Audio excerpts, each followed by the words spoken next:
தனது உயிரை காப்பாற்றியதற்காக அவருக்கு நன்றி தெரிவித்தார். நரசிம்மரிடம் அவரது தந்தையின் வழக்கு குறித்து விசாரித்தபோது ஹிரண்யகசிபு முன்பு விஷ்ணுவின் வாயில் காவலராக இருந்ததாக கூறினார். வாயிற்காவலரான விஜய் சபிக்கப்பட்டிருந்தார். இப்போது அவர் சொர்க்கத்திற்கு திரும்பிச் செல்வதற்கு முன்பு 3 முறை பிறக்கவிருந்தார். பிரகலாதன் தனது தந்தையின் ராஜ்யத்தின் தலைவராக தேர்ந்தெடுக்கப்பட்டார். அவர் மிகுந்த நேர்மையுடனும் நல்லெண்ணத்துடனும் ஆட்சி செய்தார். இது அசுரர்களின் நடத்தையையும் மாற்றியது. இவ்வாறு ஹிரண்யகசிபுவால் கோபமடைந்தபோது தனது பிரகலாதனை காப்பாற்ற விஷ்ணு பகவான் சிங்கமாக பூமிக்கு வந்தார்.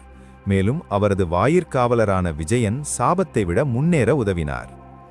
இந்த அவதாரம் விஷ்ணுவின் மிக சக்தி வாய்ந்த மற்றும் முக்கியமான அவதாரங்களில் ஒன்றாக ஏன் மிகவும் உயர்வாக கருதப்படுகிறது? அவரது பெயர் 2 சொற்களின் கலவையாகும். அதாவது நரா, அதாவது மனிதன், மற்றும் சிம்ஹா, அதாவது சிங்கம். எனவே நரசிம்ஹா என்றால் ஒரு பாதி மனிதன், பாதி சிங்கம். இந்த விஷயத்தில் விஷ்ணு மனித உடலை கொண்டிருந்தார், ஆனால் சிங்க முகத்தை கொண்டிருந்தார். அவரது குணம் காட்டுத்தனமாகவும் வீரமாகவும் இருந்தது. அவன் நகங்களையும் பிரகாசமான ரோமங்களையும் வலிமையான கைகளையும் கொண்டிருந்தான். மனிதன் மற்றும் அரை சிங்கம் என்ற அந்த உயிரினம் மேலும் தெய்வீக சக்தி தேவைப்படும் போது எந்த வடிவத்திலும் வெளிப்படும் என்பதை இது விளக்குகிறது. நரசிம்ம அவதாரம் இந்து மதத்தில் முக்கியத்துவம் வாய்ந்தது. அவரது வருகை கடவுள் எப்போதும் நீதியை ஆதரிப்பார், அகங்காரத்தையும் கொடுமையையும் ஒழிப்பார் என்பதை குறிக்கிறது.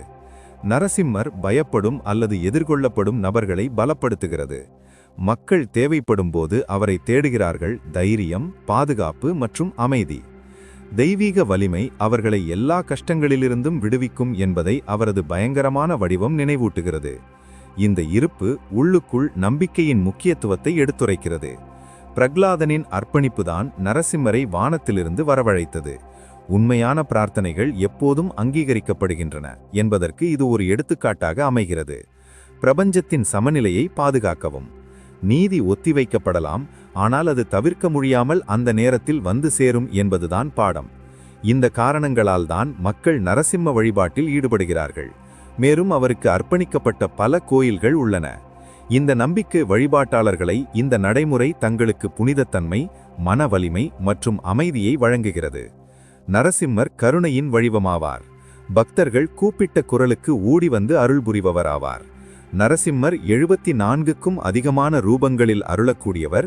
இதில் மிக முக்கியமானது 9 ரூபங்கள் ஆகும். உக்ர நரசிம்மர், குரோத நரசிம்மர், வீர நரசிம்மர், விளம்ப நரசிம்மர், கோப நரசிம்மர், யோக நரசிம்மர், அகோர நரசிம்மர், சுதர்சன நரசிம்மர்.